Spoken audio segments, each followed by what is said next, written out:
Сәлеметсіңдер ме, құрметті балалар? Бүгін біз сендермен өте қызықты заманауи мамандық туралы сөйлесеміз. Сендер CGI маманы дегенді естіп пе едіңдер?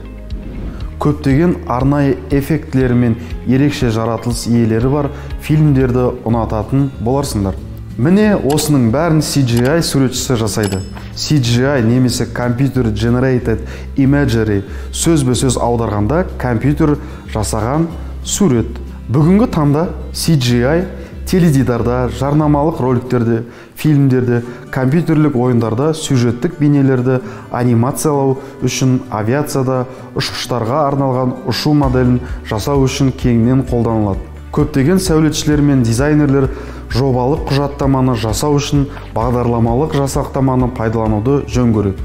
Дегенмен, CGI технологиясы кинода ең көп қолданыс тапты.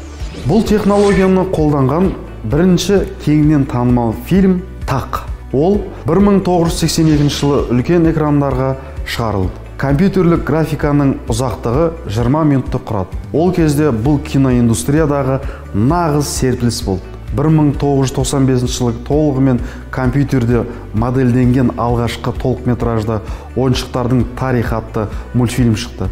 Сонымен біз CGI мамандығымен жақынырақ танысайық. Сендерге актерлардың шындыққа жанаспайтын кеңістікте қалай жүретіні қызық шығар.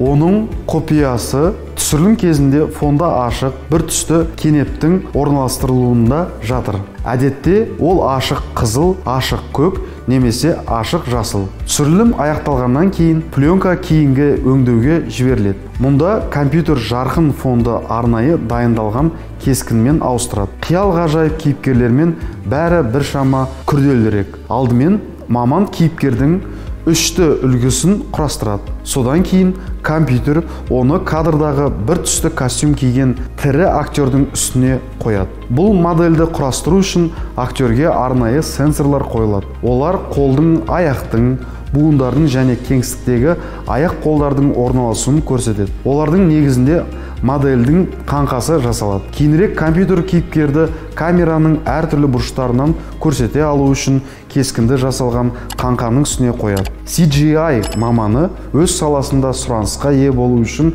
қандай дағдыға ие болу керек? Әрине, бұл шығармашылық мамандығы болса да, CGI маманы мінсіз математикалық білімге ие болу керек. Мәселе мынада. Адам бағдарламаны мұқият жасап, оны компьютерге енгізуі керек. Ал оны математикасыз істеу мүмкін емес. Негізгі CGI дағдыларын үйрену өте оңай.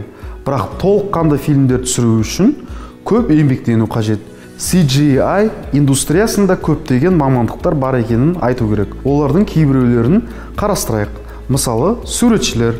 Олар режиссердің идеяларын жүзеге асырады. Ал құрастырушы суретшілер жаңа бағдарламалық жасақтаманы жасау үшін информатика саласындағы білімдерін пайдаланады. Суретші аниматорлар мультфильм кейіпкерлерін өмірге әкеледі. Сонымен қатар жарық жөніндегі суретші мен грим суретшілері де бар. Әр маманның белгілі бір міндеттері болады. Айтпақшы, енді сіз де өзіңізді CGI суретшісі ретінде сынап көре аласыз.